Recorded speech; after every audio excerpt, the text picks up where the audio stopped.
성도님들 인사드리겠습니다. 임마누엘. 예, 굉장히 긴장이 많이 됐는데 형제님께서 선곡해 주신 찬양의 가사가 많이 위로가 되고 힘이 되었습니다. 네, 오늘은 주님을 기다리는 성도들의 자세라는 주제로 성도님들과 교제하기를 원합니다. 제가 올해 아동부 5, 6학년을 우리 광윤 형제님하고 은서자매님하고 함께 돌아보게 되었습니다. 우리 5, 6학년 친구들하고 같이 배우는 교재예요. 교재 이름이 예수님을 배우는 아이들. 그래서 지금 누가복음 1장, 2장을 중심으로 같이 분반 중심으로 교재를 나누고 있는데요. 함께 교제하면서 또 준비하면서 느꼈던 부분이 있어서 성도님들과 누가복음에 나온 말씀 가지고 교제하기를 원합니다. 미국의 한 교회에서 실제 있었던 일이라고 하더라고요. 이제 성탄절이 오니까 이제 우리 모임의 날로 준비를 하지만 미국은 이제 성탄절을 다른 교회들은 많이 지키잖아요. 성탄절 날 이제 그 예수님 탄생에 관련된 연극을 준비를 했는데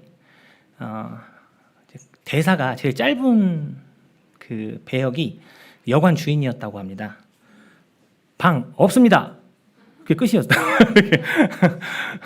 방 없습니다. 이게 다인 그 대사였다고 해요. 그래서 나이가 제일 어린 친구가 그 여관 주인 역을 맡게 되었습니다. 그리고 이제 다들 이렇게 배역을 맡아서 열심히 준비를 해서 성탄절 날 이제 발표하는 시간이 딱 되었습니다. 이제 마리아와 요셉을 맡은 친구들이 여관문을 똑똑 두드리고 혹시 방이 있나요? 지금 아이가 나오려고 합니다. 이렇게 얘기를 했을 때 이 여관 주인 역을 맡은 어린 친구가 그 순간에 감동을 받았습니다.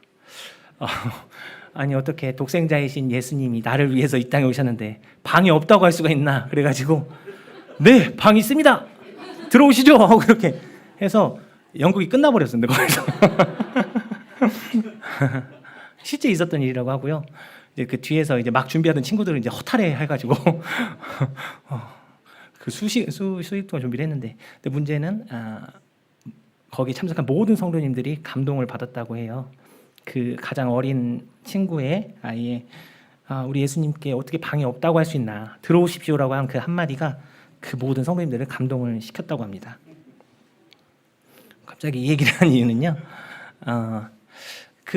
이 사건 때문에 이제 배역을 못 맡은 진행 못한 사람들이 있는데, 성도님들 혹시 태어나신 이 땅에 이제 초림으로 오신 우리 아기 예수님을 가장 먼저 본 사람들이 누구죠? 예, 목자들입니다. 역시 잘 아십니다. 제가 한번 읽어보겠습니다. 누가복음 2장 15절 20절입니다. 천사들이 떠나 하늘로 올라가니 목자가 서로 말하되 이제 베들레헴으로 가서 주께서 우리에게 알리신 바 이 이루어진 일을 보자 하고, 20절입니다. 목자들은 자기들에게 이르던 바와 같이 듣고 본 그 모든 것으로 인하여 하나님께 영광을 돌리고 찬송하며 돌아가니라. 이 부분에 대해서 분반에서도 또 전체 말씀을 맡은 우리 자매님 입술을 통해서도 많이 교제를 했는데요. 성도님들, 그런데 혹시 생각해 보셨죠? 또 말씀도 들으셨죠? 왜 목자들이, 하고 많은 사람 중에 왜 목자들이 예수님의 탄생을 가장 먼저 보게 되었을까요?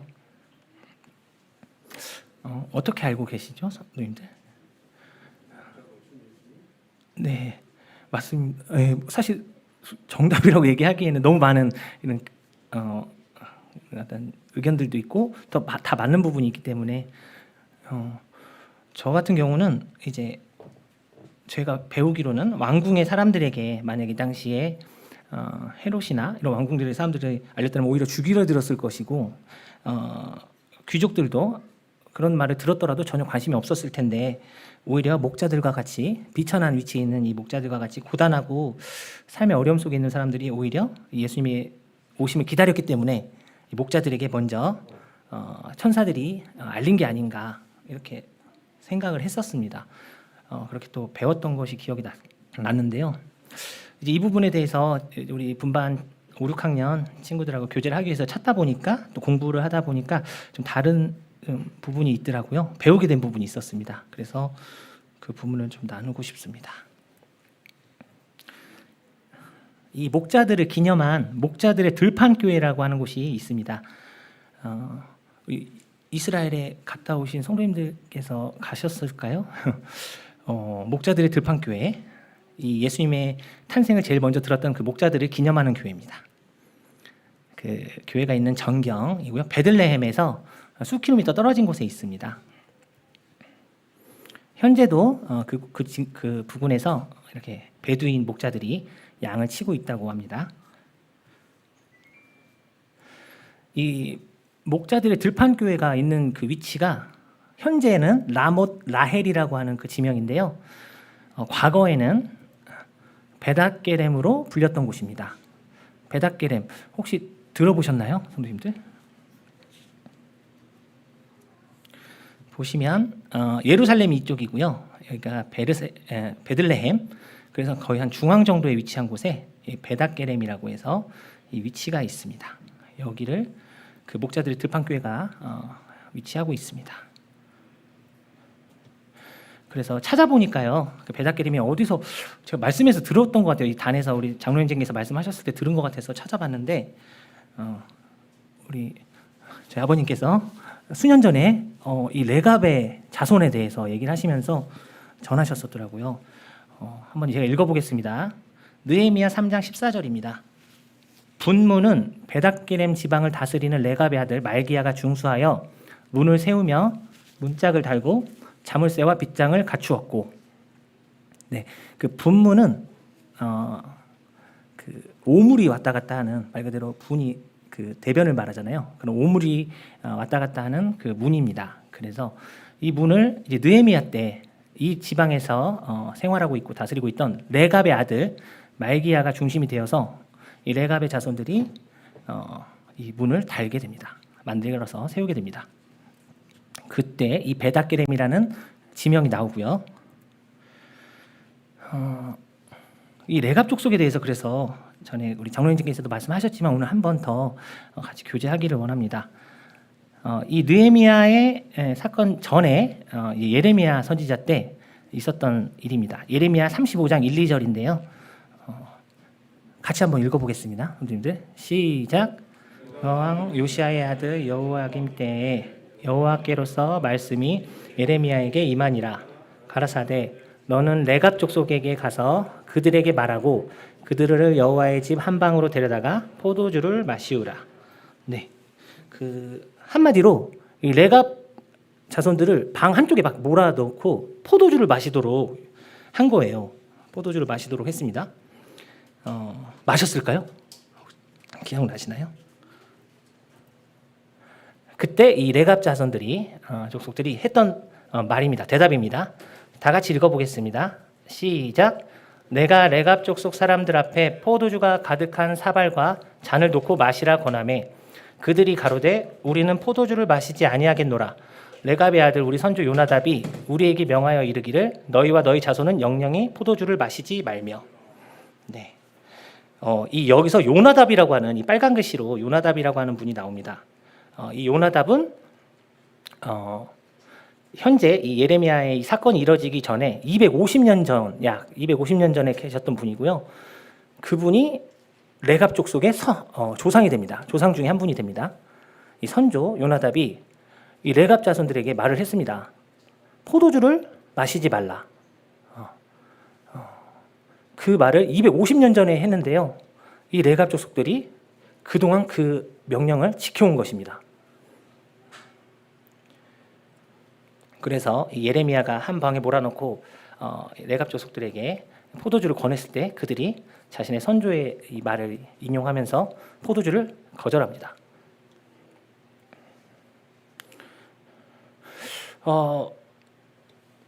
250년간 포도주를 안 마실 수 있었던 그 비결이 뭘까요? 그 조상의 그런 어떤 그 명령을 그렇게 수백 년간 지킬 수 있었던 그 비결이 뭘까요? 그래서 한번 요나답에 대해서 한번 더 찾아보았습니다. 열왕기하 10장 15절에 나옵니다. 15절 예후가 거기서 떠나다가 레갑의 아들 여호나답이 맞으러 오는 것을 만난지라 그 안부를 묻고 가로되 내 마음이 내 마음을 향하여 진실한가 같이 내 마음도 진실하냐. 여호나답이 대답하되 그러하니이다. 가로되 그러면 나와 손을 잡자. 손을 잡으니 예후가 끌어 병거에 올리며. 이 여호나답은 아까 말씀드렸던 예레미야에서 나왔던 그 요나답과 동명이인입니다. 예후는 혹시 기억나시나요? 아합 왕의 그 자손들을 진멸시켰던, 하나님의 명령을 받고 진멸시켰던 왕입니다. 그 예후가 이제 아합의 자손들을 진멸하고 이제 바알의 선지자들을 멸하기 위해서 가다가 이 레갑의 아들 여호나답을 만나서 함께하기를 권했을 때 그 여호나답이 담대하게 이 예후와 함께 해서 그 바울의 선지자들을 모두 처단하는 사건이 이 열왕기하 10장 15절에 잘 기록되어 있습니다.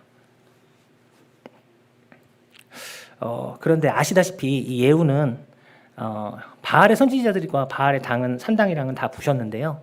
이 여로보암이 만들었던 금송아지만은 바꾸지 않았습니다. 여전히 유다 자손들에게 남유다에 자기 백성들이 가는 것을 두려워했었는지 이 금송아지만은 철거하지 않고 그대로 행했던 것을 보게 됩니다. 여기에 실망했던 여호나답은 아마도 실망한 것으로 보입니다. 이후에 이제 거처를 이 베닷게렘 지방으로 옮겨서 거기서 살면서 자신의 자손들에게 이제 포도주를 먹지 말 것을 이렇게 이야기를 합니다. 정확히 하기는 세 가지를 금합니다. 제가 한번 읽어보겠습니다. 너희가 집도 짓지 말며 파종도 하지 말며 포도원을 소유하지도 말고 너희는 평생 동안 장막에 살아라. 그리하면 너희가 머물러 사는 땅에서 너희 생명이 길리라 하였으므로 우리가 레갑의 아들 선조 요나답이 우리에게 명령한 모든 말을 순종하여 우리와 우리 아내와 자녀가 평생 동안 포도주를 마시지 아니하며 살 집도 짓지 아니하며 포도원이나 밭이나 종자도 가지지 아니하고 장막에 살면서 우리 선조 요나답이 우리에게 명령한 대로 다 지켜 행하였노라. 이 부분은 지금 그 요나답이 말했던 그 명령을 250년간 지켰던 레갑 자손이 그 예레미야와 거기에 동석했던 사람들에게 했던 말입니다. 총 세 가지를 그 요나답은 금했습니다. 첫 번째, 집을 짓지 말 것. 집을 짓지 말 것. 그리고 장막에서 살 것. 그게 첫 번째고요. 두 번째는 포도원을 소유하지도 말 것. 그리고 포도 농사도 짓지 말 것. 두 번째. 그리고 세 번째가 포도주를 마시지 말 것이었습니다. 왜 그랬을까요? 이 당시 베닷게렘의 지명의 뜻 자체가 포도원의 집이라는 뜻이래요.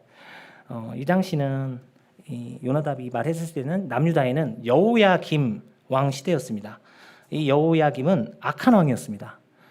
그래서 그 당시에 이 포도주는 우상을 숭배하는 데 가장 중심이 되었던 그 품목이었다고 그래요. 그래서 지역 특산물이었었던 이 베들레헴의 이 포도원을 요나답은 과감하게 금한 것입니다. 우상 숭배와 정확히 관련되어 있기 때문에.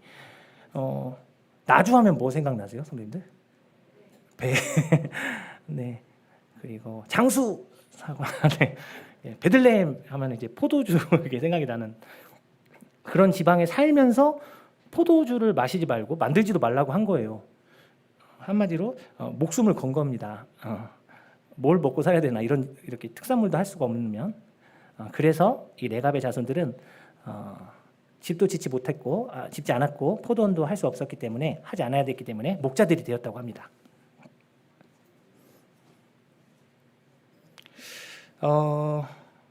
쉬운 일일까요, 성도님들? 그게 먹고 사는 것이 달려 있는데 또 굳이 예전 수백 년 전에 했던 조상들의 말을 들어야 될까?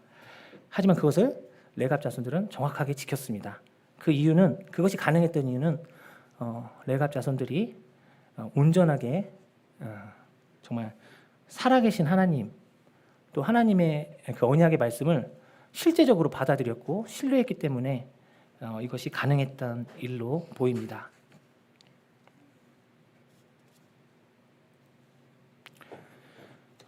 이게 이제 예레미야 35장 18절 19절입니다. 한번 다 같이 같이 읽어보겠습니다. 시작. 예레미야가 레갑 사람의 가문에게 이르되 여호와가 이를 교율을 지키며 그가 너희에게 명령한 것을 행하였도다. 만군의 여호와 이스라엘의 하나님께서 이와 같이 말씀하시니라. 레갑의 아들 요나답에게서 내 앞에 설 사람이 영원히 끊어지지 아니하리라 하시니라. 예레미야 35장 18, 19절. 알다시피 예레미야 선지자가 예언한 대로, 하나님의 말씀을 받아 예언한 대로 느부갓네살 왕이 이끄는 바벨론의 군대가 침공해서 이 예루살렘과 남유다를 멸망시킵니다. 그리고 왕과 왕족과 귀족들과 귀한 신분의 사람들을 모조리 잡아가죠. 목자들이었던 레갑 자손들은 어떻게 됐을까요? 남았습니다. 남겨두었습니다. 왜냐하면 그들이 모두 다 비천하게 생각하는 목자라는 직업을 가지고 있었고 별 도움이 안 된다고 생각했던 것 같아요. 그래서 남을 수가 있었고 레갑 자손들은 다른 사람들이 다 끌려간 뒤에도 남아서 이 지역에서 계속해서 하나님을 섬길 수 있었습니다. 하나님의 말씀처럼 이루어진 것이죠. 요나답에게서 내 앞에 설 사람이 영원히 끊어지지 아니하리라 하시니라.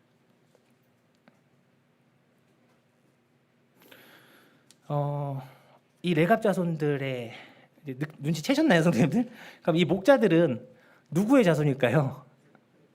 네, 그 이후로도 수백 년이 흘렀습니다. 느헤미야 시대 이후로도 수백 년이 흘렀지만 이 레갑 자손들은, 이 목자들은 아마도 이 레갑 자손의 후예들이었을 것입니다.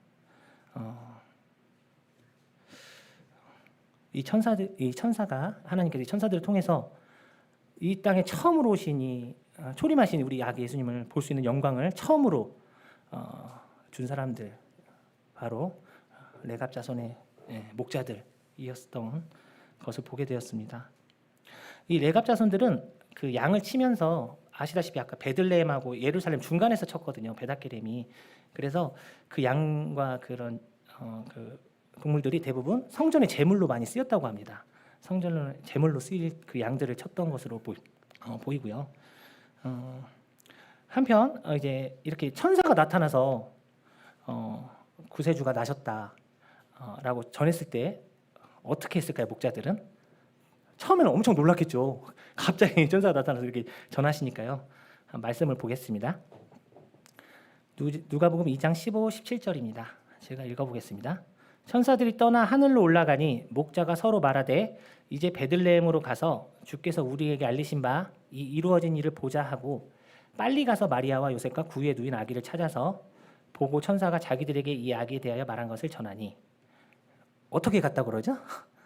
빨리 가서. 네.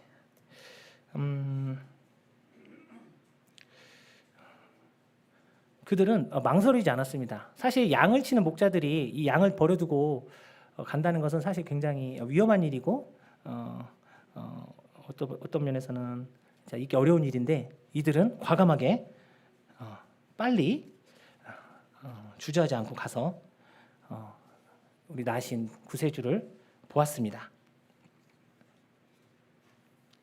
그게 가능했던 이유가 무엇일까요?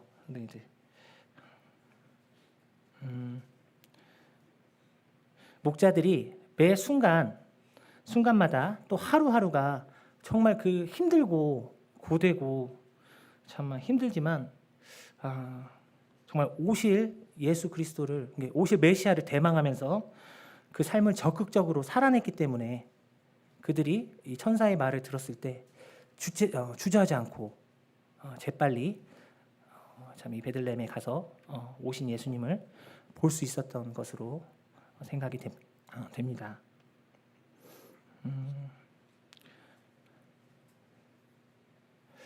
오실 그리스도를 바라보면서 정말 하루하루를 성실하게 삶을 살아갔던 이 레갑의 자손이었던 목자들을 이 말씀을 준비하면서 보게 되었는데요.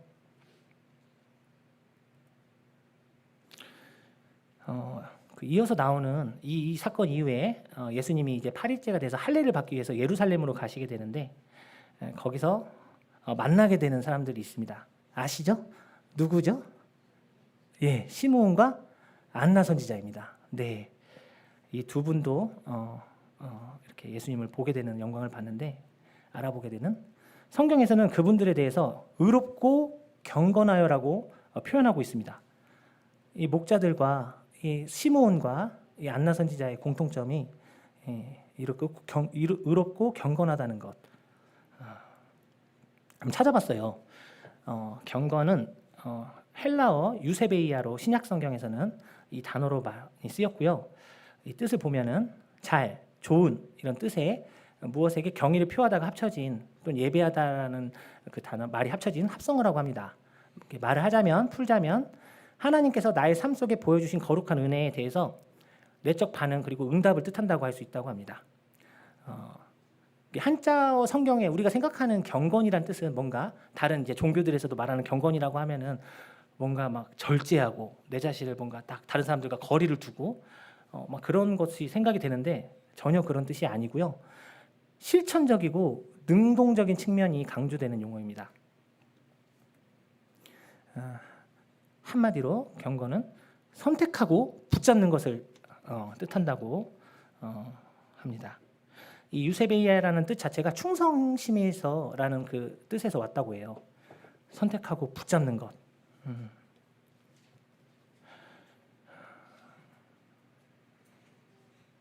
막연히 어떤 물리적인 삶 속에서 시간을 기다리는 게 아니고 정말 오늘이라는 삶의 어떤 그 중심에서 정말 적극적으로 하나님을 기억하고 메시아를 기다리면서 기다렸던 삶, 이것이 바로 경건이다. 경건이란 다 같이 한번 읽어보시겠습니다. 시작. 경건이란 단순히 시간을 보내며 메시아를 기다리는 삶이 아니라 기다리는 시간을 적극적으로 살아내는 삶의 태도이다. 네. 안나 선지자, 시므온 그리고 이 목자들이 보여줬던 그 삶은 그 경건은 바로 이러한 모습을 보여주고 있습니다.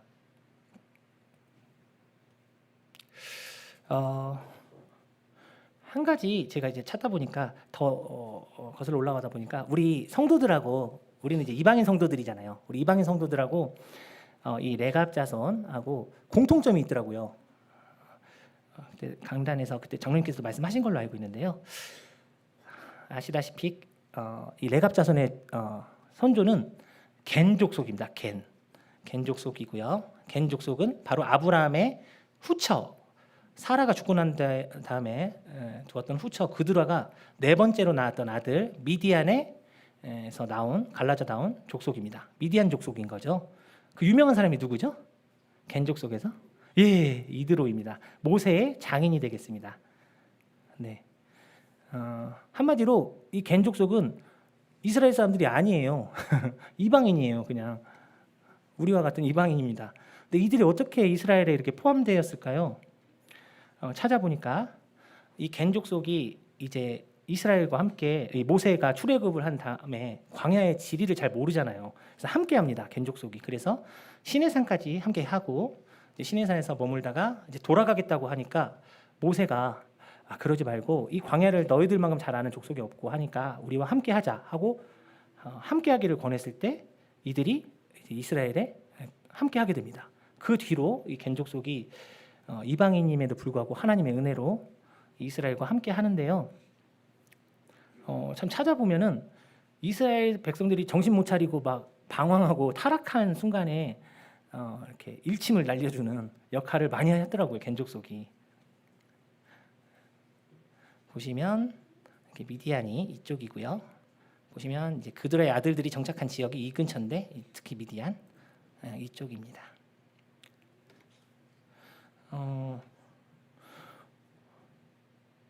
많은 분들이 어떻게 겐 족속은 이방인임에도 불구하고 그렇게 할 수 있었을까라고 했을 때 분별하기를 이방인이었기 때문에 내가 정말 이방인이고 이 하나님의 백성이 이스라엘과 함께 할 수 없는데도 불구하고 온전히 하나님의 은혜로 우리를 선택해 주신 거에 대해서 너무나 감사했고 그 감격을 잊지 않았기 때문에 그들의 믿음을 유지할 수 있었다고 이렇게 분별을 하시더라고요.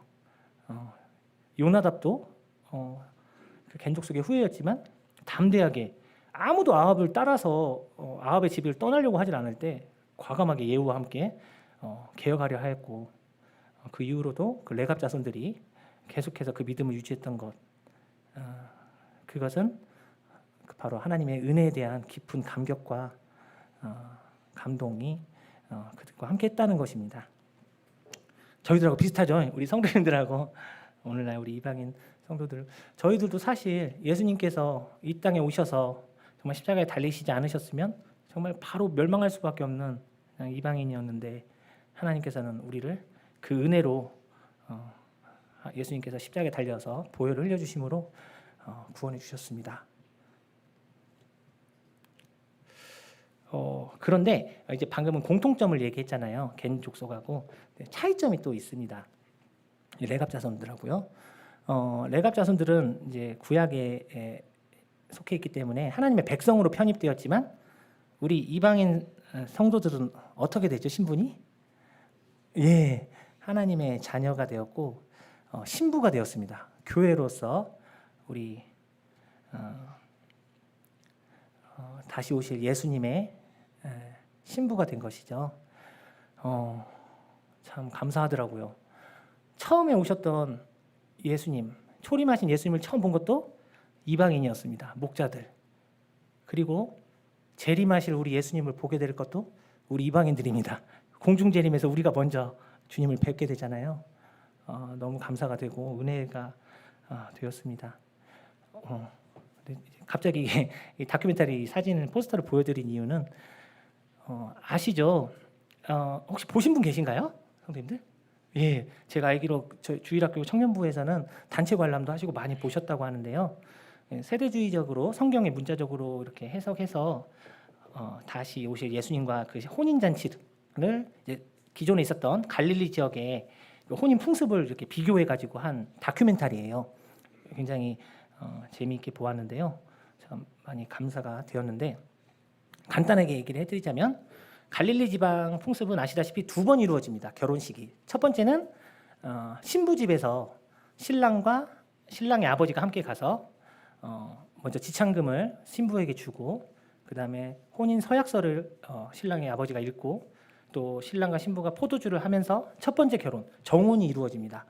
이 정혼은 우리나라 약혼과 같은 게 아니고 정확히 결혼입니다. 그래서 결혼과 똑같은 효력을 발휘를 하고요. 그 뒤에 정해진 건 아니지만 대략 1년 정도 헤어지게 됩니다. 신랑과 신부가. 그래서 신랑은 아버지 집 옆에 이제 신혼방을 대략 한 1년 정도 시간을 들여서 정성 들여서 만들게 되고요. 신부는 이제 결혼 예복을 준비하고 또 이제 결혼에 필요한 물품들을 준비를 합니다. 특징이 있다면은 죽음의 문제가 관련되지 않으면은 이 1년간은 서로 만날 수가 없습니다. 그 1년간 대략 1년입니다. 그 1년간 만약에 신부가 다른 남자와 어떤 정을 나누거나 해서 임신을 하게 되면 그 1년이란 기간 동안에 드러나게 되겠죠. 그러면 신명기에 나온 그 모세 율법대로 죽게 됩니다. 그것이 이제 우리 마리아가 당했던 상황이고요. 예수님의 모친 마리아가, 의로운 요셉이 그것을 넘어갔고 살 수 있었죠. 자, 그런데 이제 이 얘기를 한 이유는 이 영화에서 제가 기대했던 부분이 있는데, 이제 두 번째 결혼식, 그 1년 뒤에 신랑이 정말 불시에, 보통 새벽에 온다고 그럽니다. 불시에 이제 신부를 데리러 와서 신부를 데리고 가서 이제 신랑의 집에서 두 번째 결혼식이 이루어집니다. 이때는 정말 많은 하객들이 함께 참여하고요. 대략 7일 정도 소요를 해서 성대하게 이렇게 결혼식을 하게 되고, 이때 정말 이제 신랑과 신부가 한 몸을 이루게 되는 그런 결혼식이 이루어집니다. 이 다큐멘터리에서는 딱 거기서 끝나더라고요. 딱 이 7일간의 결혼식이 시작하면서 문이 딱 닫히면서 이제 끝나는데, 사실 제가 그 뒷부분도 나왔으면 했던 부분이 뭐냐면, 아까 1년간 기다렸던 것도 사실은 그 신부의 순결을 확인하는 부분이잖아요. 이 7일간 결혼을 올린 뒤에 신랑이 나와서 외친다고 합니다. 나의 신부는 순결하다 라고 외치면 이제 비로소 정말 이 결혼이 마무리가 되는 것입니다. 만약에 신부가 순결하지 않다라고 하는 순간 이 결혼은 완전히 망쳐지게 되는 것이죠. 또 신랑이 이때도 만약 가만히 있지 않는다면 신부는 죽을 수도 있습니다. 신명기 율법대로 돌에 맞아. 이 부분을 이제 묵상을 하게 된 이유는 다시 오실 예수님을 기다리는 우리의 신분이 참 바로 신부의 신분이기 때문입니다. 순결을 지킨다는 거 정말 어려운 것 같아요. 존 파이퍼 목사님의 그 책에서 봤는데 미국의 근본주의자 그룹에서 자신이 거듭났다고 밝힌 형제 자매님들이 이제 혼전 순결 언약을 한다고 해요. 미국도 많이 하는데 혼전 순결 언약을 하고 7년 만에 혼전 순결을 어기는 확률이 80%라고 합니다. 자신이 거듭났다고 하고 혼전 순결 서약을 하고 나서도 80%가 7년 안에 그 서약을 어긴다고 해요. 그만큼 순결을 지킨다는 게 정말 어려운 것 같아요. 이 얘기를 한 이유는 사단이 다시 오실 예수님을 정말 슬프게 하기 위해서 무엇을 준비할까? 무엇을 하려고 할까? 바로 우리 교회의 신부된 교회의 순결을 빼앗으려고 하는 것. 우리 주님이 얼마나 슬퍼하실까요? 정말 그 긴 시간 동안 준비해 오셨고 신부를 맞이하기 위해서 해오셨는데 나의 신부가 순결하지 않다는 걸 알면 얼마나 가슴 아프실까. 근데 이 부분에 대해서 어떻게 해야 될 것을 이 레갑 자손들, 이 목자들, 그리고 안나 선지자와 또 시몬이 너무나 잘 보여주고 있는 것 같습니다. 그들은 특징 또 비슷한 점이 있어요. 구약과 신약 성도들을 꿰뚫는 관통하는 핵심 주제가 있습니다. 그건 바로 기다림입니다. 아브라함도 기다렸고요. 요셉도 기다렸습니다. 다윗도 기다렸고 수많은 구약의 성도들이 모두 오실 메시아를 기다렸고요. 우리 신약의 성도들도 똑같이 재림하실 우리 예수님을 기다리고 있습니다. 이 기다리는 사람들의 특징, 시몬과 안나 선지자와 또 레갑의 자손들, 목자들의 공통점, 그들은 시대를 분별하고 준비하는 사람들이었습니다. 또 고난 중이라도 정말 힘겹고 어려운 중이라도 주님을 사모하며 인내하는 사람들이었습니다. 이 부분이 정말 곧 오실 우리 주님을 기다리는 우리 성도들에게, 저에게 보여주는 부분이 아닌가 생각을 해보게 되었습니다. 이번 주에 이제 해외 외신들을 제가 좀 그런 관심이 하도 많아가지고 보는데 제가 본 것만 세네 개 생각나는 걸 얘기 드리면 폭스뉴스에서는 BSL-4라고 해서 우한 연구소, 중국의 우한 연구소와 같은 동급의 연구소를 현재 중국이 25개 이상 만들고 있다고 합니다. 그리고 랜드폴이라고 하는 상원 의원이 그 폭스뉴스에 나와서 밝힌 바로는 현재 퍼지는 코로나19 바이러스의 살상률의 15배가 넘는 변이 바이러스를 개발하는 게 프로젝트라고 해요. 그리고 미국의 그 CNN 방송에서는 중국 남부 홍콩 옆에 시우산 원자력 발전소에서 방사능 유출이 이미 일어났고 수치가 급속도로 올라가고 있는데 거기에 대해서 중국은 아무 문제 없다고 하고 있다. 이 부분이 뉴스에 나고 또 CBDC라고 해서 디지털 화폐, 또 BIS라고 해서 그 통화를 관장하는 전 세계 국가들의 은행 총재들이 모여서 가장 중요한 주제 하나를 내놓았는데 그게 바로 단일화폐입니다. 디지털 단일화폐. 이게 그냥 일주일 동안 나온 뉴스예요. 정말 알고 싶지도 않은 뉴스들이 막 쏟아져 나오고 있습니다. 정말 주님의 오실 날이 얼마 남지 않은 것을 보는데 오늘날에도 여전히 많은 사람들이 말씀 한번 제가 읽어보겠습니다. 다니엘 12장 10절입니다. 많은 사람이 연단을 받아 스스로 정결하게 하며 희귀할 것이나 악한 사람은 악을 행하리니 악한 자는 아무것도 깨닫지 못하되 오직 지혜 있는 자는 깨달으리라. 세상이 마지막을 향해 가는 것을 알면서도 이 시간에도 수많은 사람들이 악을 행하고 있습니다. 우리 성도들이 이 정말 어려운 시기, 혼란의 시기를 이겨내는 방법은 바로 시대를 잘 분별하고 준비하고 정말 고난 중에서도 예수님의 다시 오심을 사모하고 우리들의 삶을 의롭고 경건하게 정말 적극적으로 살아내는 것, 그것이 정말 중요한 시대라는 순간이라는 생각이 되었습니다. 다 같이 한번 읽어보시겠습니다. 시작. 너희에게 인내가 필요함은 너희가 하나님의 뜻을 행한 후에 약속하신 것을 받기 위함이라. 잠시 잠깐 후면 오시리가 오시리니 지체하지 아니하시리라. 히브리서 10장 36, 37절. 이제 주님이 오시면 이 목자들처럼 우리 성도님들과 저희가 함께 예수님의 공중에 오셨을 그 모습을 맞이하게 될 것입니다. 근데 또 한편으로 생각하면 너무 감동되는 것은 저의 변화된 모습을 제일 먼저 봐주실 분들이 우리 성도님들이세요. 오, 손필홍 제가 저렇게 변하네 하면서 그렇게 생각하면 너무나 감사가 되고, 형제님 정말 멋있어요. 정말 그동안 너무 애썼습니다. 이런 얘기를 할 수 있다는 거. 우리 자매님 너무 아름다우세요. 그동안 너무 애쓰셨습니다. 함께 이 혼인 예식에 참여합시다라고 우리 성도님들과 함께 그 영광의 순간을 같이 누릴 수 있다는 생각이 들면 너무나 또 감사가 되더라고요. 말씀을 준비하면서